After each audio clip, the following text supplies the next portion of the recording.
다 함께 자리에서 일어나셔서 사도행전 17장 22절에서 31절까지의 말씀을 저와 여러분이 한 절씩 교독합니다. 바울이 아레오바고 가운데 서서 말하되 아덴 사람들아 너희를 보니 범사에 종교심이 많도다. 내가 두루 다니며 너희가 위하는 것들을 보다가 알지 못하는 신에게라고 새긴 단도 보았으니 그런즉 너희가 알지 못하고 위하는 그것을 내가 너희에게 알게 하리라. 우주와 그 가운데 있는 만물을 지으신 하나님께서는 천지의 주제시니 손으로 지은 전에 계시지 아니하시고 또 무엇이 부족한 것처럼 사람의 손으로 섬김을 받으시는 것이 아니니 이는 만민에게 생명과 호흡과 만물을 주시는 친히 주시는 이십니다. 인류의 모든 족속을 한 혈통으로 만드사 온 땅에 살게 하시고 그들의 연대를 정하시며 거주의 경계를 한정하셨으니 이는 사람으로 혹 하나님을 더듬어 찾아 발견하게 하려 하심이로되 그는 우리 각 사람에게서 멀리 계시지 아니하도다. 우리가 그를 힘입어 살며 기동하며 존재하느니라. 너희 시인 중 어떤 사람들의 말과 같이 우리가 그의 소생이라 하니 이와 같이 하나님의 소생이 되었은즉 하나님을 은이나 돌에다 사람의 기술과 고안으로 새긴 것들과 같이 여길 것이 아니니라. 알지 못하던 시대에는 하나님이 간과하셨거니와 이제는 어디든지 사람에게 다 명하사 회개하라 하셨으니 이는 정하신 사람으로 하여금 천하를 공의로 심판할 날을 작정하시고 이에 그를 죽은 자 가운데서 다시 살리신 것으로 모든 사람에게 믿을 만한 증거를 주셨음이니라 하시니라. 아멘. 하나님의 말씀입니다. 말씀을 주신 하나님께 감사드립니다. 사도행전의 말씀을 저희가 계속 살펴보고 있는데요. 오늘은 17장의 후반부의 말씀입니다. 아레오바고 설교라고 하는 제목의 말씀이에요. 아레오바고 설교. 바울의 아덴에서의 전도 이야기입니다. 오늘날의 그리스 아테네 여러분 잘 아시지요? 다녀오신 분들도 있으실 텐데 아덴에서의 바울의 전도 이야기. 주로 이방인들, 아덴에 있는 이방인들을 향해서 복음을 전하는 내용이 오늘 본문의 내용입니다. 오늘 본문에 아레오바고라는 곳에 가서 바울이 설교를 했다라고 되어 있어요. 아레오바고는 아덴에 있는 아크로폴리스 그리스 지역의 도시마다 높은 지역이 있잖아요. 그 높은 지형의 위에다가 성체를 만드는 겁니다. 높은 곳에 있으면 이제 방어하기에 좋잖아요. 적들이 공격해 올 때 높은 곳에서 방어를 잘하기 위해서 도시마다 이 아크로폴리스, 아크로라고 하는 것은 이제 높다라고 하는 의미고 폴리스는 도시거든요. 아크로폴리스 하면 높은 곳에 있는 도시의 뜻인데 그리스의 여러 도시들마다 이 아크로폴리스가 있었는데 특별히 아덴에 있는 이 아크로폴리스, 이 도시가 아주 컸다라는 겁니다.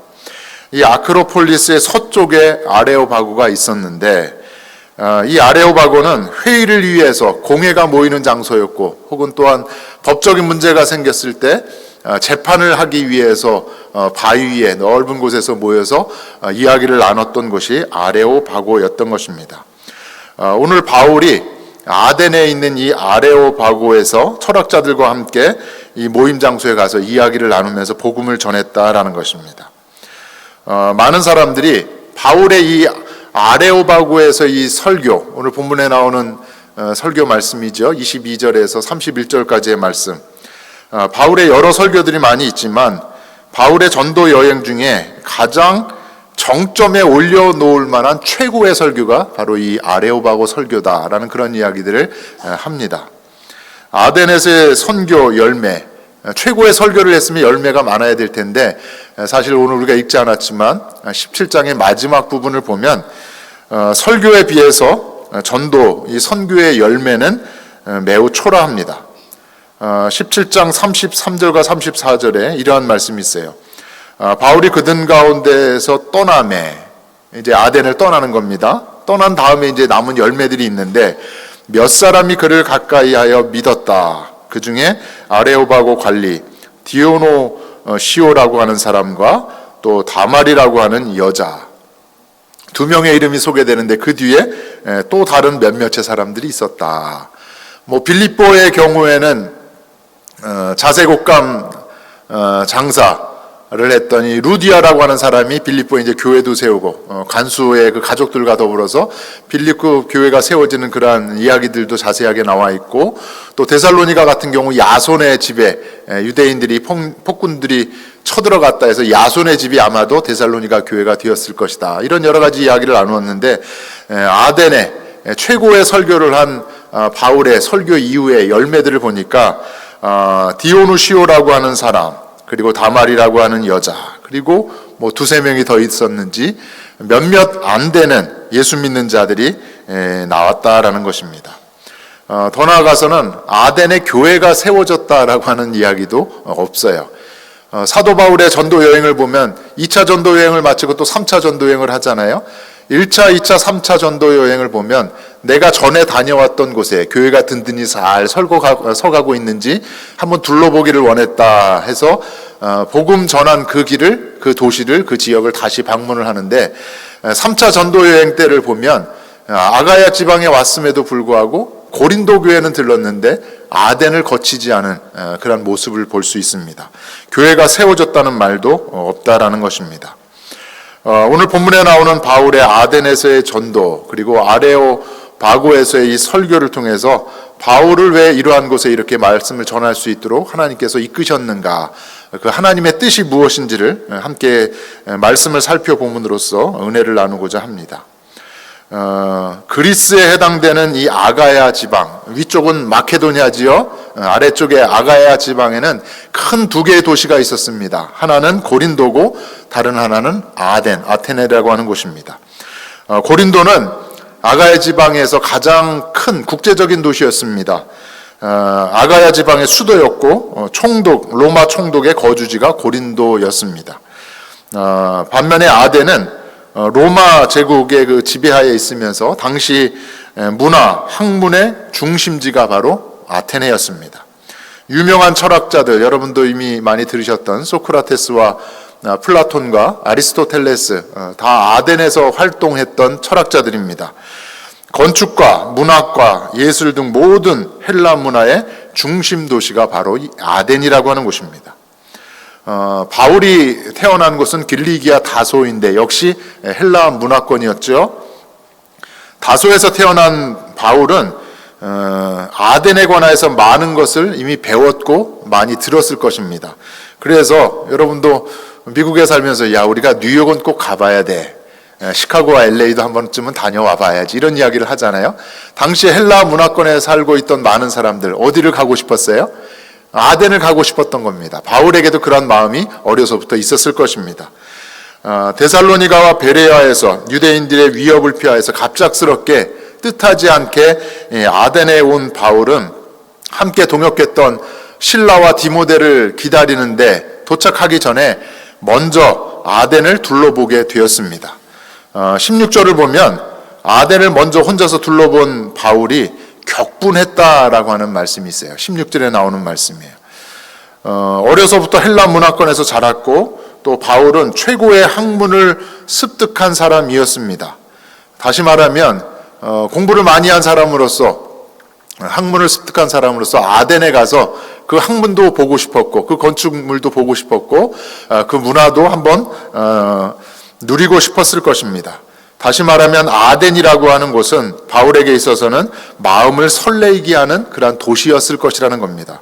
그런데 바울이 전도할 당시에 아덴이 비록 로마 제국의 식민지가 된 상태였지만 당시에 있어서 가장 철학과 문학과 예술의 중심지였기 때문에 만약 바울이 아덴이라는 곳을 간다고 하면 기대가 되는 걸, 설레는 마음, 그것이었을 텐데 오늘 아덴을 둘러본 바울의 마음이 어땠습니까?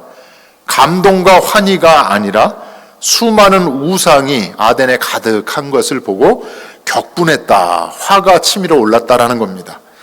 겉으로 보기에 아덴이라고 하는 도시는 고상하고 화려하고 멋진 것 같았지만 속을 들여다보니 세속적이고 타락하고 우상으로 가득 차서 영적으로는 죽은 도시구나라는 그러한 생각을 하면서 격분을 한 것이죠.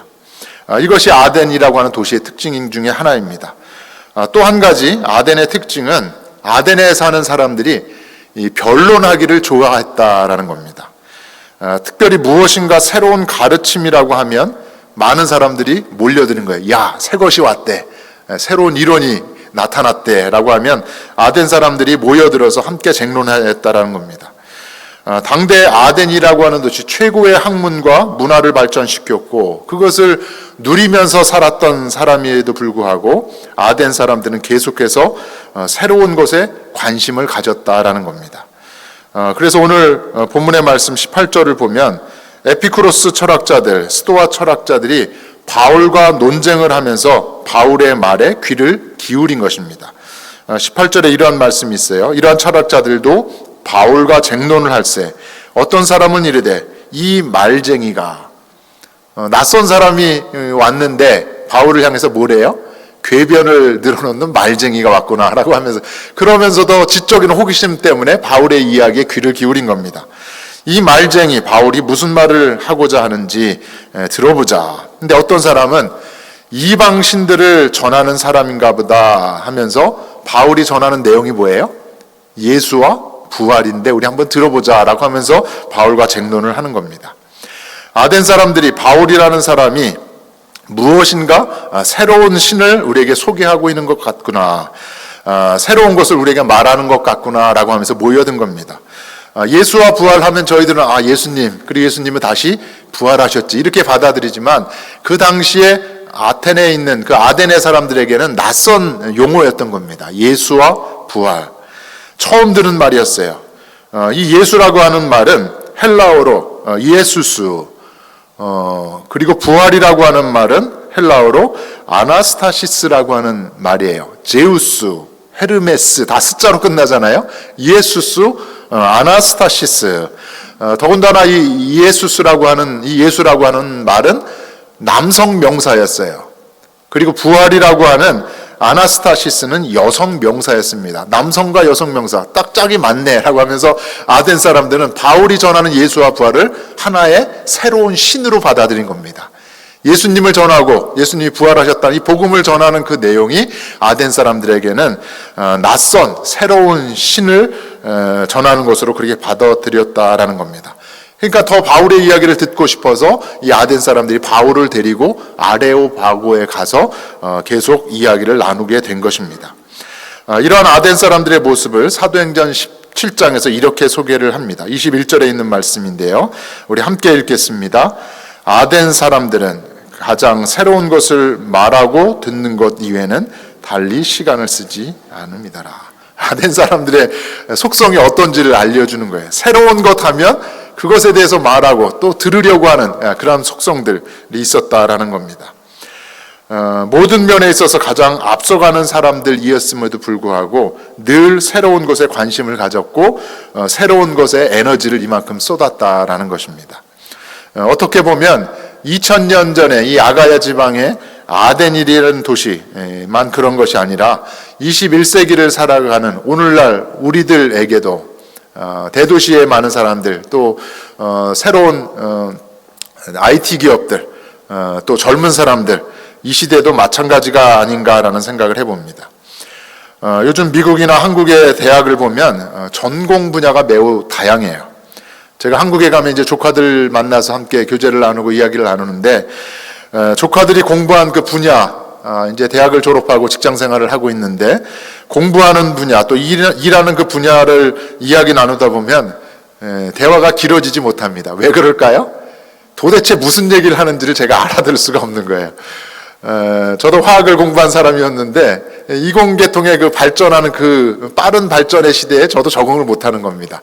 목회자가 된 이후에서는 계속 성경을 보고 책을 많이 보다 보니까 조카가 공부한 그 분야를 알지 못하는 것이죠. 뒤떨어진 거 아닌가라는 그런 생각도 하게 됩니다. 모든 것이 매우 빠르게 변하는 이 시대입니다. 대학을 보아도 예전과는 많이 달라요. 예전에는 뭐 공과대학, 뭐 인문대학, 뭐 사회과학대학 해가지고 아주 단순했지요. 그 대학이 있고 또한 전공이 있었는데 요즘 대학 여러분 웹사이트나 대학 다니는 학생들 한번 대화를 나눠보세요. 전혀 새로운 분야들이 많이 있습니다. 소프트웨어 융합대학, 첨단 ICT 융합대학, 뭐 정치, 경제, 사회 융합대학. 이 융합이라고 하는 단어, 복합이라고 하는 단어들이 대학 내에 많이 있습니다. 데이터 사이언스, 소셜 미디어, 또 코로나 바이러스 팬데믹 이후에 건강 정보학, 뭐 우리가 전에는 전혀 들어보지 못한 새로운 그런 분야들이 많이 있다라는 겁니다. 대학만이 아니라 IT 기업이라고 하는, 여러분 요즘 뉴스나 이런 유튜브를 통해서 많이 들으시잖아요. 뭐 빅테크 7 해가지고 아마존이나 구글이나 애플, 뭐 마이크로소프트, 엔비디아, 뭐 메타, 무슨 회사인지도 저희도 잘 모르잖아요. 엔비디아, 새로운 것, 새로운 어떤 기술, 과학들이 발전을 하면서 우리가 알지 못하는 그런 세계들이 계속 앞서 나가고 있다라는 겁니다. 이것이 오늘 이 시대의 모습이라는 거죠. 새로운 것에 발빠르게 대처하지 못하게 되면 뒤처지는 세상이다라는 겁니다.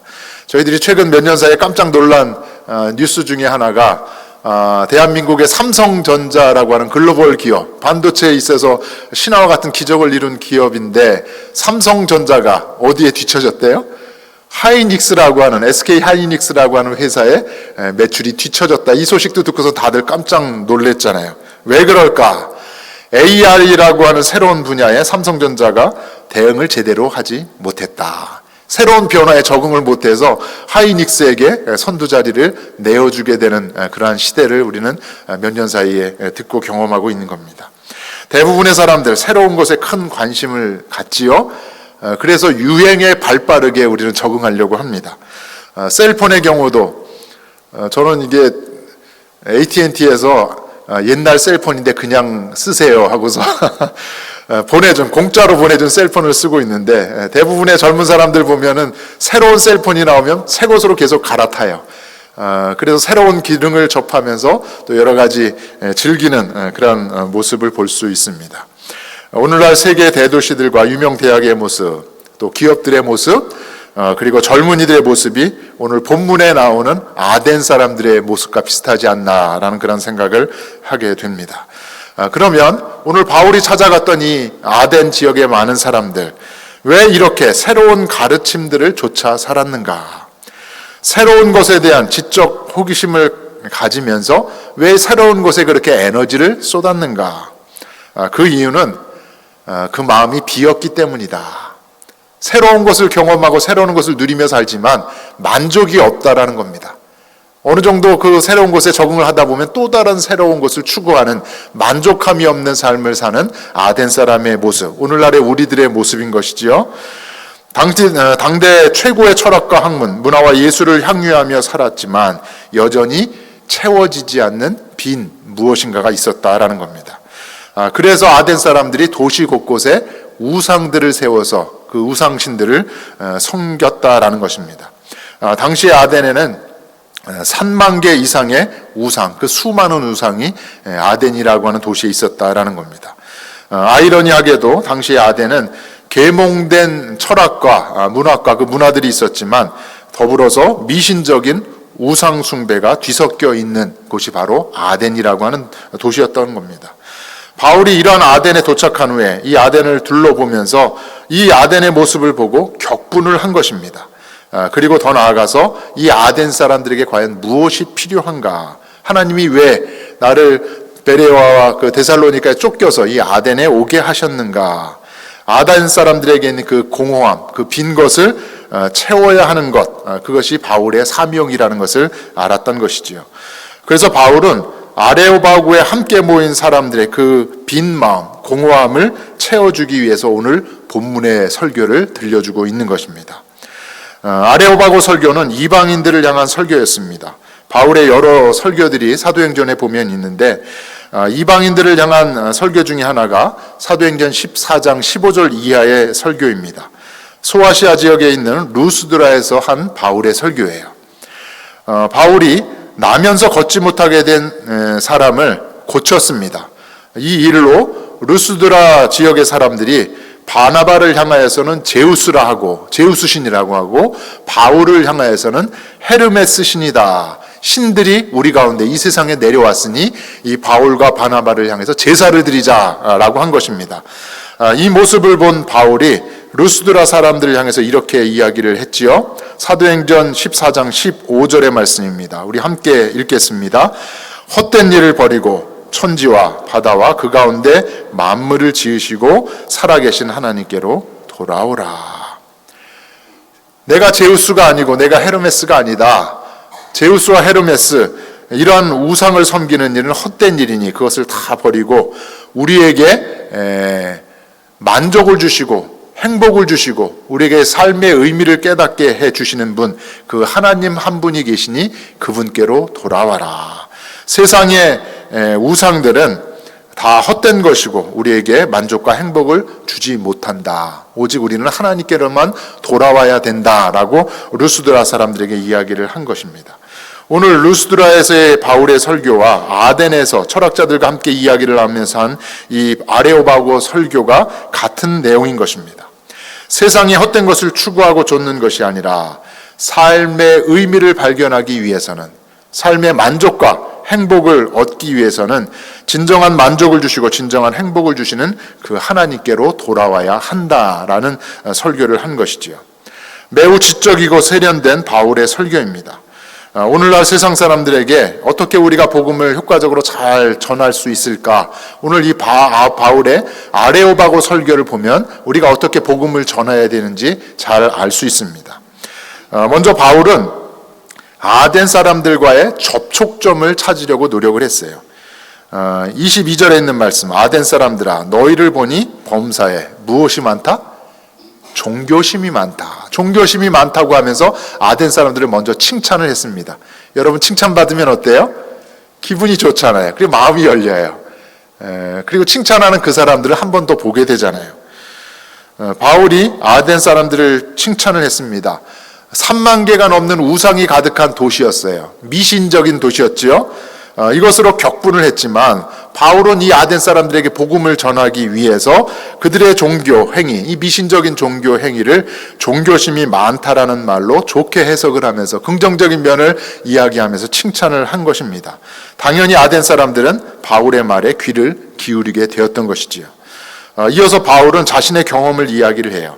제가 이 도시를 한번 둘러보았는데 여러분들이 다양한 신들을 잘 예배하는 것을, 제사하는 것을 제가 보았습니다. 그런데 제가 보니까 이상한 것을 하나 보았는데 그것이 무엇이에요?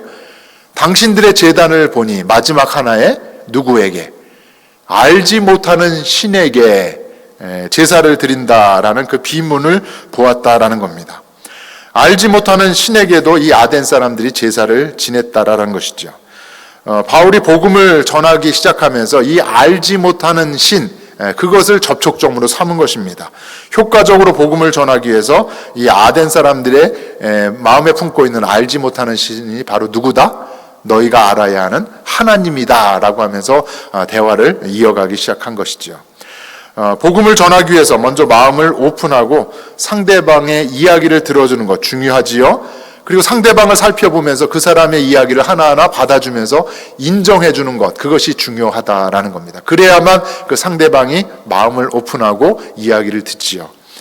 말씀을 준비하면서 예전에 제가 어린이 캠프에서 상담자로 봉사했던 때를 제가 생각하게 되었습니다. 100여 명의 아이들이 그 캠프, 여름 캠프에 왔어요. 그런데 100여 명의 아이들 중에 90명은 일반 교회에서 오는 아이들이었고 10명은 고아원에서 온 아이들이었어요. 캠프를 주관하는 그 담당자들이 저희와 같은 봉사하는 선생님들에게 선생님 반에는 이런 아이들이 한 10명 있습니다 라고 하면서 고아원에서 온 아이가 누군지를 알려주지 않았어요. 근데 하루 이틀 같이 생활을 하다 보니까 먹고 자고 또 같이 성경 공부를 하다 보니까 어떤 아이가 교회 고아원에서 온 아이인지를 알게 되었습니다. 상담자인 저에게 주어진 책임 중에 하나가 일주일간의 캠프 기간 중에 10명의 아이들 한 명 한 명을 만나서 구원 상담을 하는 겁니다. 예수님을 믿고 있는지, 지금 예수님이 어디에 계신지 예수님을 마음속에 영접하게 하고 예수님을 나의 주님으로 고백하게 하는 그 상담을 해요. 한 명 한 명 아이를 만나고 있는데 드디어 고아원에서 온 아이를 만나게 되었습니다. 말을 잘 안 들었어요. 말썽꾸러기였고 캠프 내내 계속 문제를 일으키는 아이였습니다. 불안정한 그런 심리적인 여러 가지 모습도 있었고, 기도하면서 이 아이에게 어떻게 다가야 할까, 어떻게 복음을 전해야 할까, 어떻게 예수님을 영접할 수 있도록 도와줄 수 있을까, 그러면서 접촉점을 찾기 시작했는데 고아원에 있는 이 강우라고 하는 그 아이예요. 제가 이름을 잊지도 아니합니다. 이 아이에게 제가 다가간 하나의 방법, 나에게 두 분의 아버지가 계시다. 나를 낳게 해주신 그 아버지가 있지만 나에게는 또한 예수님을 보내주신 하나님 아버지가 계시다. 너에게도 이 하나님을 믿으면, 또 예수님을 마음속에 모셔드리면 하나님을 누구라고 부를 수 있어요? 아빠라고 부를 수 있는 거야. 고아원에서 온 그 아이에게 어떻게 하면 그 마음을 열 수 있을까? 어떻게 하면 이 아이와 이야기를 나누면서 복음을 전할 수 있을까를 생각하면서 하나님을 아버지로 부르면서 우리가 기도하자. 예수님 제 마음속에 들어오세요. 이게 바로 복음을 전하는 데 있어서 어떻게 다가설 수 있는가, 어떻게 그 사람의 마음을 열 수 있는가, 무엇이 과연 그 사람과 나와의 접촉점이 될 수 있는가. 오늘 바울이 지혜롭게 이러한 아덴 사람들에게 복음을 효과적으로 전하기 위해서 이러한 접촉점을 찾았다라는 겁니다. 우상 숭배의 모습에 격분을 했지만 아덴 사람들을 칭찬하면서 복음을 효과적으로 잘 전하기 위해서 접촉점을 찾아서 사람들의 마음을 열게 하고 마침내 복음을 듣게 한 것입니다. 이어서 바울은 복음의 핵심 몇 가지를 하나하나 차근차근 설명을 합니다. 첫 번째, 창조주 하나님을 소개했어요. 24절에 있는 말씀, 우주와 그 가운데 있는 만물을 지으신 하나님께서는 천지의 주제시다. 하나님이 어떤 분이신지를 소개하고 있습니다. 이 세계를 만드신 분이다. 따라서 이 세계의 주인이 되시는 분이 너희들이 섬기는 제우스가 아니라 바로 하나님이다. 24절의 시작이 우주라고 하는 단어로 시작을 하고 있잖아요. 아주 치밀한 바울의 모습을 볼 수 있는데, 천지 창조하면 구약의 이야기잖아요. 창세기의 이야기잖아요. 그런데 창세기의 말씀을 보면 이 우주, 헬라어로 코스모스라고 하는 건데, 우주라고 하는 코스모스라고 하는 단어가 구약 성경에는 사용되지 않았습니다. 창조주 하나님을 소개하는데 바울이 무슨 단어를 쓴 거예요? 헬라 사람들이 주로 사용했던, 이 자연을 바라보면서 철학을 만들어갔던 헬라 사람들에게 친근하게 다가설 수 있는 코스모스라고 하는, 우주라고 하는 단어를 사용함으로 말미암아 아덴 사람들에게 다가간 것이죠. 바로 우주를 만드신 분이 하나님이시다. 창조주 하나님. 그렇기 때문에 사람이 손으로 지은 그 전에, 너희들이 이렇게 수많은 제우스 신전도 있고 아테나 신전도 있는데, 사람들, 너희들이 만든 그 전에 갇히실 분이 아니다.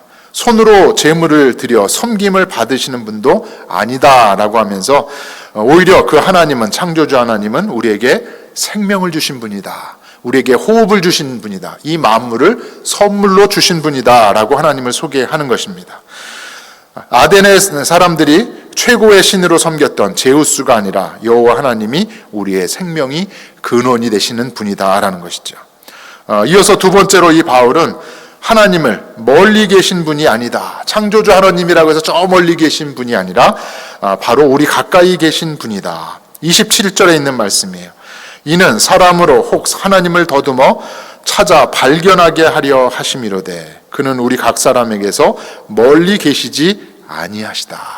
우리 안에 계시고 우리와 가까이 계신 그분, 우리가 손으로 더듬었을 때 바로 찾을 수 있는 그분이 바로 우리 하나님이시다라는 겁니다.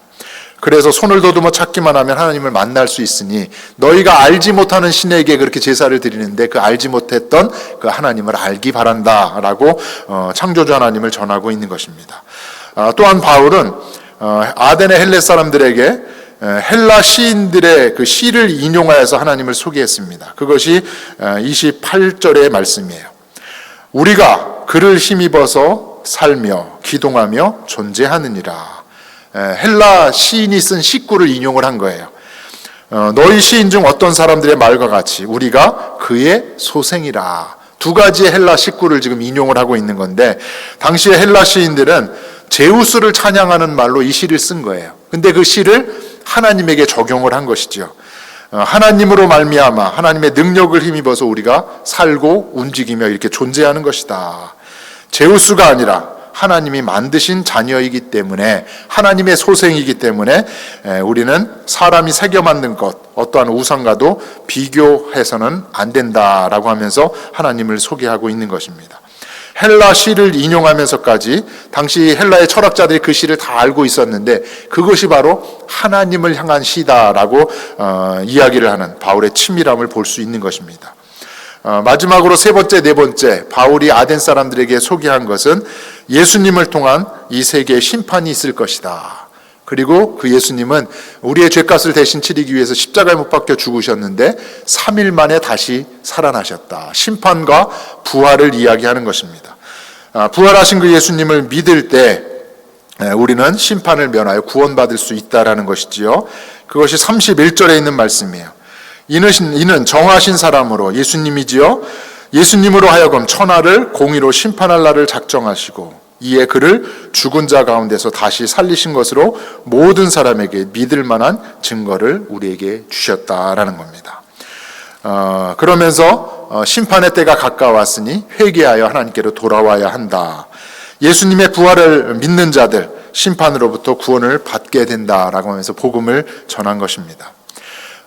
간단하게 아레오바고의 설교의 내용을 요약을 해드렸습니다. 복음의 핵심인지 무엇인지 알겠죠? 복음의 핵심, 창조주 하나님을 전하는 것이고, 그 하나님이 어디 계시다?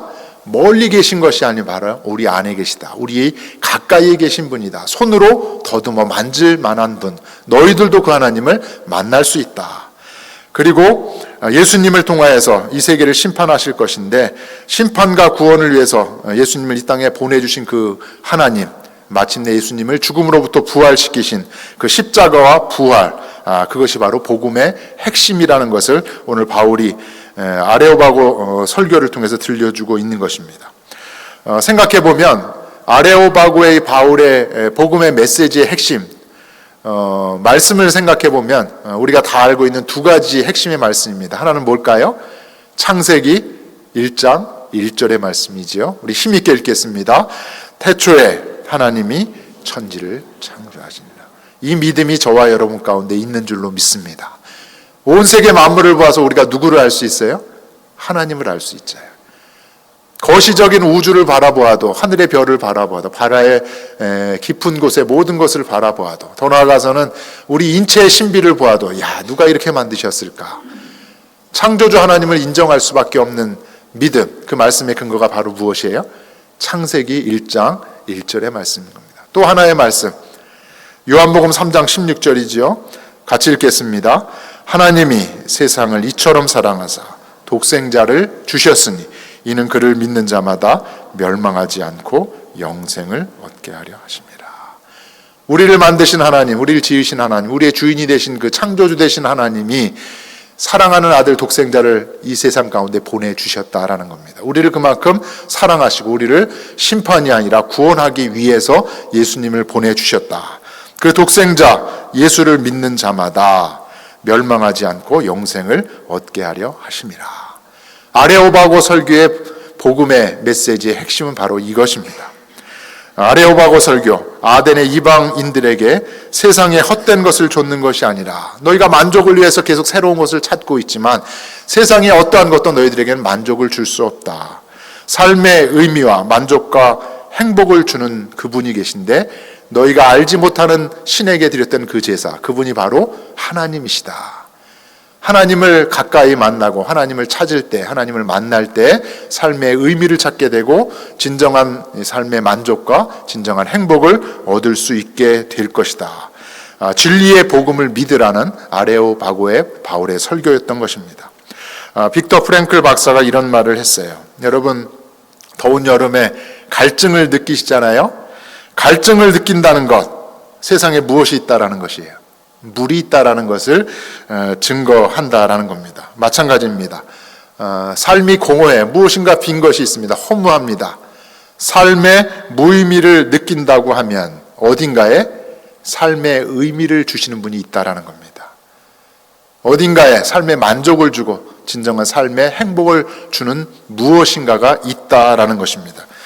사랑하는 성도 여러분, 저와 여러분의 삶의 의미를 찾게 해주시고 삶의 진정한 만족과 진정한 행복은 오직 하나님으로부터 주어지는 줄로 믿습니다.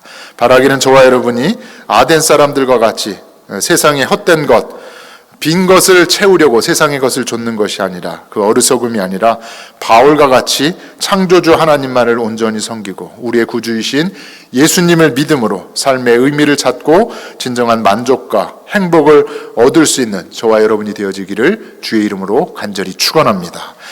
말씀을 마무리하려고 합니다. 앞서 말씀드린 대로 아덴에서의 전도는 초라했습니다. 열매가 많지 않았어요. 교회가 세워지지도 않았습니다. 하지만 바울은 아덴의 이방인들을 위해서 할 수 있는 최선을 다해서 복음을 전했습니다. 최선을 다한 복음 전도로 아레오바고의 관리였던 디오노시오와 다말이라고 하는 여자, 그리고 몇몇의 사람이 구원을 받게 되었습니다. 어떤 권사님이 저에게 이런 말씀을 하세요. 목사님, 날씨가 덥다 보니까 마트에서 전도를 하는데 사람들이 안 보여요. 30분이고 1시간이고 기다려서 전도지를 나누어주고 싶은데 사람들이 없어요. 더우니까 사람들이 안 나오는 것 같아요. 그러면서 제가 권사님 너무 더운데 무리하지 마세요. 오직 한 사람에게라도 두 사람에게라도 전도지를 전하면 그 한 사람 두 사람이 바로 누구예요? 아덴의 디오누시오와 다마리가 될 수 있는 것입니다. 오늘 저와 여러분을 이곳에 있게 하신 하나님의 뜻, 존스크릭 한인연합감리교회 우리를 이곳에 있게 하신 하나님의 뜻이 있는 줄로 믿습니다. 오늘 바울의 아덴이라고 하는 도시에 아레바고에서 설교한 복음을 전한 이 바울과 같이 저와 여러분도 이 한 주간 또 평생의 삶을 바울과 같이 복음의 사명을 잘 감당할 수 있는 우리 모두가 되어지기를 주의 이름으로 간절히 축원합니다.